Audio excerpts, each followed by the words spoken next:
In 1957, I was appointed as pastor of 6 Methodist churches in central Alabama, a circuit rider. Ivy Creek was one of those churches, a small community, one church, 2 little country stores. People did their shopping in Selma, about 19 miles away. As a pastor, I was expected to do all the things a pastor does: preach, counsel, visit the sick, etc. I didn't find out until later that there were a few of the people who had a bet going on as to whether or not I could accomplish something else that in their memory had never been accomplished. And that was to get Frank Gober to church. Frank had never been to church in their memory. I met Frank one afternoon. I had been in Selma at the hospital visiting the sick. Stopped by a store, and as I walked in, I saw Frank standing behind the counter. I will never forget him. Fairly short, stocky guy with this stub of a cigar stuck in his mouth. As I walked in, he said, "You're the new preacher." I said, "Yeah." He said, "Don't go to church." I said, "I understand. I need a gallon of milk." He got a gallon out of the cooler, put it on the counter. He said, "You want to know why I don't go to church?" And I said, "Not particularly. I need a loaf of bread." He got a loaf of bread and put it on the counter. I got out my money and started to pay him. He said, "I'll tell you why I don't go to church." I said, "Okay."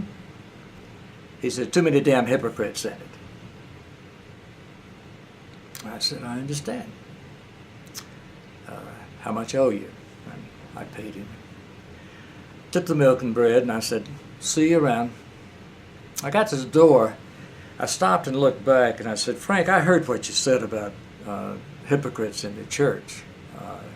But let me tell you, there's always room for one more." A couple of guys had been playing checkers over that, heard everything went on. One of them said, "Frank, I think he got you." And I left the store. Frank never came to church. We were never friends. But we had an understanding. I saw Frank another time that I remember. I never saw him outside his store. So I stopped by and I came in. It was a hot summer afternoon, and I was in suit and tie. I'd been visiting the hospital. Frank said, "Hey, preacher, would you take a chicken if I gave it to you?" I knew he was up to something, but I said, "Sure." He said, "Good."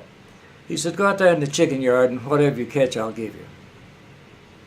I knew he didn't expect me to do it, but I pulled off my coat, loosened my tie, got out in the chicken yard, spotted the oldest, fattest hen in the yard, chased it down and caught it. Brought it back in. Frank said, "Hell, I can't give you that chicken. That's my prize hen." I said, "Frank, you man of your word or not?" Same 2 guys playing checkers. I think they lived there. One of them said, "Frank, what you gonna do?" Frank said, "I'd take the damn thing." So I left with the hen. I got home and my wife said, "What in the world am I going to do with that thing? It's old and it's tough." I said, "Hey, you do whatever you want to. You can throw it away. Doesn't matter." It's not the whole story, of course. I stayed there in that community for 3 years. I preached, baptized, buried the dead, visited the sick, challenged the social structure. This was 1957 in Alabama.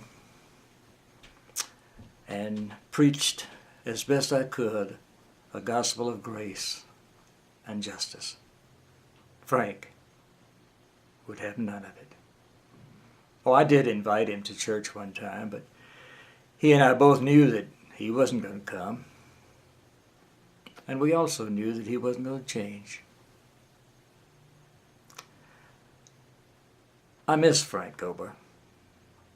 We were never friends. He never came to church.